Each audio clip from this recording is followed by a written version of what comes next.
Olá, turminha do quarto ano, tudo bem com vocês? Hoje é a nossa 7ª aula de filosofia. Nessa aula nós iremos fazer uma revisão do capítulo 3, que está presente no livro 1.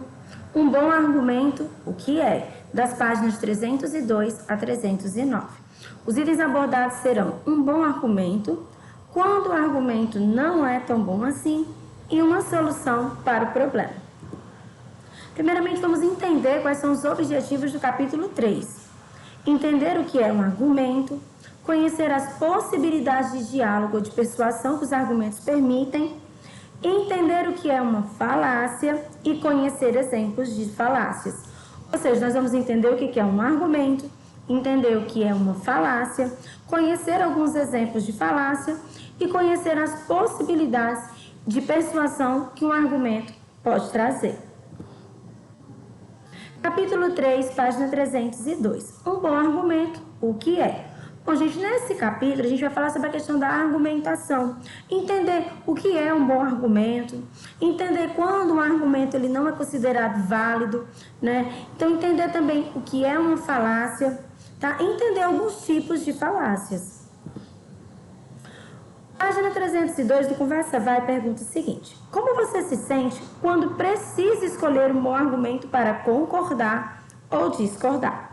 Geralmente, quando alguém pergunta a nossa opinião sobre determinado assunto, nós dizemos que concordamos ou discordamos, mas na hora de dizer o porquê é a hora que a gente acaba ficando meio perdido. Então, assim, muitas vezes nós acabamos dando esses porquês, esses argumentos que são sem sentido. Então, é bem importante que a gente pense bastante antes de dar a nossa opinião. Pensar bastante antes de dizer se você concorda ou se você discorda. E pensar no porquê. Por que você concorda e por que você discorda. E aí sim, utilizar esses argumentos. Na página 303, nós temos o Conversa Vem. Alguém já perguntou para você: por que você não concorda comigo? O que você respondeu? Como você explicou o seu argumento? Muitas vezes, quando nós concordamos, as pessoas nem perguntam tanto por que a gente concorda, né? Porque elas ficam tão felizes de a gente estar concordando que acabam nem perguntando. Mas quando nós discordamos de alguma coisa, aí vem a pergunta: mas por que você discorda de mim? Porque tem muitas pessoas que não gostam de serem contrariadas, né? Tem gente que acha que quando nós discordamos dela, nós estamos contrariando, nós estamos indo contra. E muitas vezes eles acham que é só para ser do contra. E aí vem aquela pergunta: por que você está discordando de mim?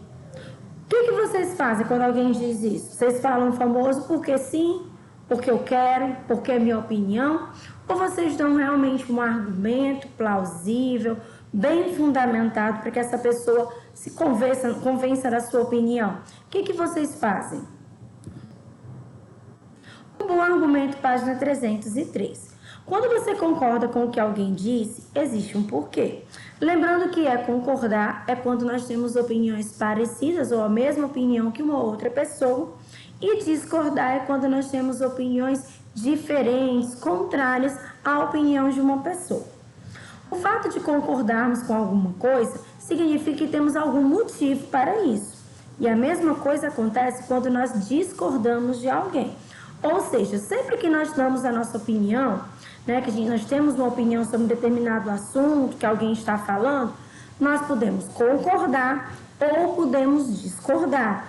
E sempre nós teremos um motivo que nos levou a concordar ou discordar. Pensar nas razões pelas quais você mantém uma opinião também é importante para refletir sobre o mundo e sobre as coisas que você está descobrindo. Então, olha só. Antes de darmos as nossas respostas, antes de dizermos se nós concordamos ou discordamos, é importante que você faça uma reflexão sobre o assunto. Então, primeiramente, você pensa sobre aquele assunto e depois você dá a sua opinião. Porque quando nós pensamos, nós estamos o quê? Criando argumentos que comprovem a nossa opinião. Então, geralmente, quando você está pensando, você vai ter os porquês. Por que você concorda ou por que você discorda. E isso faz com que você pense sobre um determinado assunto, trazendo o quê? Conhecimento sobre esse assunto. E é importante, então, essa reflexão para trazer um determinado conhecimento sobre algo. Quando o argumento não é tão bom assim, página 305. Bom, nem sempre os argumentos são argumentos bons, fundamentados, convincentes. Existem alguns argumentos que a gente escuta e fala assim, que nada a ver o que você está falando. O que tem a ver o que você está falando aí, ó, totalmente sem sentido. E esses argumentos, eles são chamados de falácias, tá? Falácias lógicas. Falácia nada mais é do que alguma coisa que tenha qualidade ou um caráter de falácia. E falácia é algo que engana, algo enganoso, algo duvidoso, ilusório. Então, essas falácias lógicas são aqueles argumentos que você escuta e você pensa, poxa, não tem nada a ver. São argumentos que são facilmente derrubados, são argumentos que não são bem fundamentados, que não têm sentido nenhum. E nós temos alguns tipos dessas falácias que são muito utilizadas entre as pessoas no dia a dia. E aqui nós vamos mostrar algumas. Primeiro, o argumento pelo recurso à força. Bom, nesse argumento a gente está falando força. Você vai utilizar da força, da ameaça para conseguir o que você quer. Exemplo, se você não concordar comigo, eu vou te bater. Tá bom? Então você está utilizando da força para argumentar, para conseguir o que você quer. E o segundo é o argumento contra o homem. Nesse argumento contra o homem, alguém vai reagir agressivamente à opinião de outra pessoa só porque a pessoa discordou dela. E como vai ser isso? Bom, ela vai ofender aquela pessoa por conta da cor da pele ou por conta da religião que é diferente da dela. Exemplo, você está falando isso porque você tem uma religião diferente da minha. Você está falando isso porque você tem uma cor de pele diferente da minha. Então você vai o quê? Você vai contra as características daquela pessoa, justamente porque ela não concorda com você. Apelo à ignorância. Nesse apelo à ignorância, não é a ignorância da força, né, da brutalidade. É a ignorância pela falta de conhecimento. É aquele argumento em que você fala assim, olha, isso aqui é verdadeiro porque você não conseguiu provar que é falso. Fala que por que é falso. Você não sabe por que é falso? Então ele é verdadeiro. Né? Ou seja, alguma coisa, ela vai ser mentira só porque você não tem certeza que é verdade? Não tem nada a ver, né, gente? Então, assim, esse apelo à ignorância é a ignorância pela falta de conhecimento. Apelo à piedade. Esse apelo à piedade é aquele que você vai tentando comover a pessoa, fazer a pessoa sentir pena de você e por isso ela vai concordar, vai te ajudar. Olha um exemplo. Tia Lânia, por favor, me dá 10, senão eu vou ficar de castigo. Se eu não tirar 10, minha mãe vai me colocar de castigo. Vai fazer a tia Lânia sentir pena de você, ficar com dó de você e aumentar a sua nota. Também não é um argumento válido. Não é um argumento válido só porque você vai ficar de castigo? Também não é. Então, esse aqui é o argumento por apelo à piedade.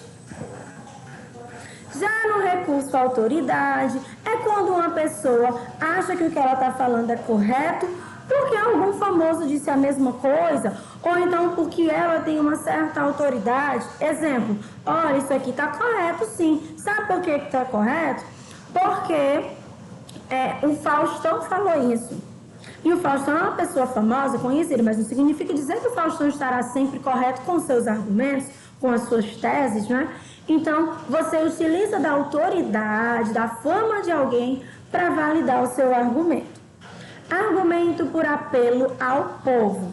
Nesse aqui, você diz que uma coisa é certa porque a maioria pensa como ele.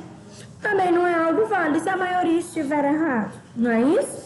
Antigamente, a maioria acreditava nos mitos, que os fenômenos da natureza aconteciam por conta dos deuses. A maioria estava correta? Não estava, não. Então, também não é um argumento válido, porque não tem nada a ver uma coisa ser verdadeira porque todo mundo acredita que seja. Ela pode facilmente, simplesmente, as pessoas estarem enganadas.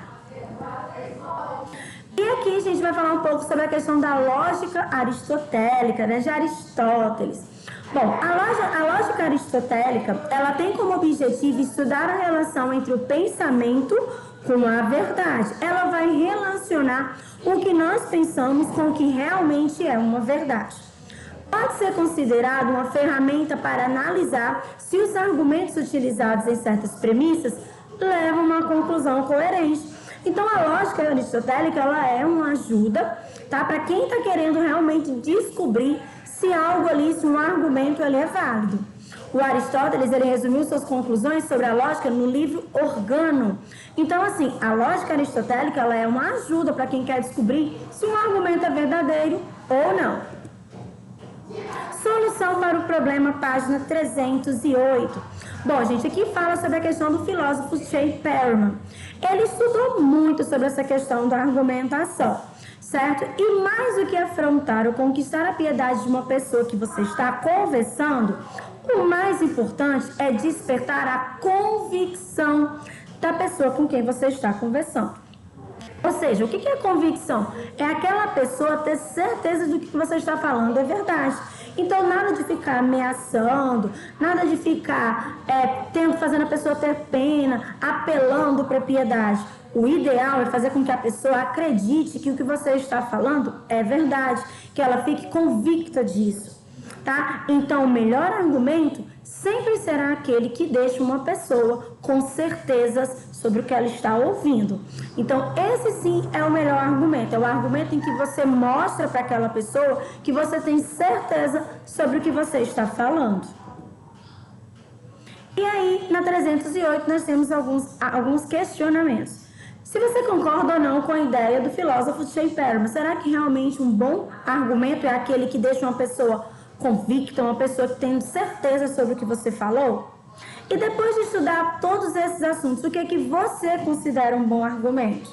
Será que as falácias são bons argumentos? Ou o que o Shea Perman falou é um bom argumento? E o que é um mau argumento?